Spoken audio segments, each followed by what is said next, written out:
All of the rounds are in the programme, and there are plenty of copies of the programme available from the information desk, so if you're not sure, please go and get yourself a copy, and then you've got it. And just to confuse you, we kept the round times exactly the same tomorrow as well, so if you turn up on time today, you should be okay for tomorrow as well. So just a couple of quick things to run through. I know you've all heard this before, but it might be slightly different here, so it's probably just worth paying a little bit of attention.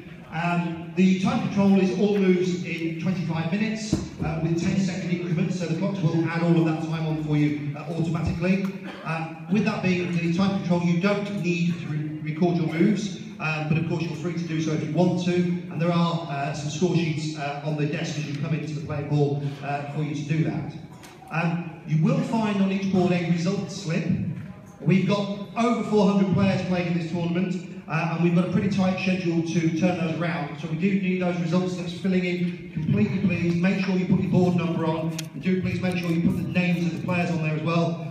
And as you leave the playing hall, on the left-hand side there's a table with a box which says results. Please make sure they're put in there.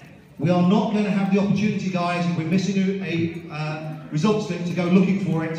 So if there are no results handed in for a game, it will be scored 0-0. So please bear that in mind. Because again the playing hall is absolutely full, instead of analysing or talking in here, once you finish your game, could you please go and analyse at the very far end of the hall, over by the cafe area, to keep the playing hall as good as we can for the players who are still playing. And over by the those areas where the analysis boards are, there is a cafe which will sell you tea, coffee and all of that sort of thing. Toilets are available for everybody in two places. Again, if you go out of the playing hall to the information desk and turn right, there are some toilets there. There are also toilets available to the right-hand side as I'm looking now. You'll see there's a big sign above that door that says toilets, so there are toilets through there as well. There's no default time today, guys, so players have 25 minutes to actually arrive. Once they don't arrive and their clock is down to 0, that's the point at which we will declare the game lost. There will be no repairings in the event of defaulted games.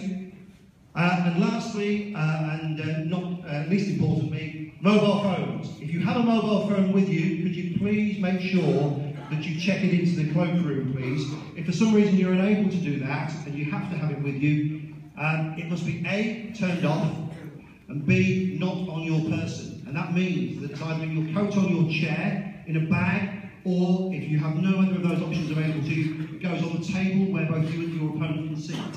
If any player is found to have a mobile phone in their possession during the game, they'll lose. Okay? They'll also lose, of course, if it makes a noise. So please, let's have nobody falling foul of that rule, and let's just making sure our pockets now that we've complied with that. So, thank you very much for your attendance, guys. I hope you have a really enjoyable tournament. Good luck, and would you please start white spots.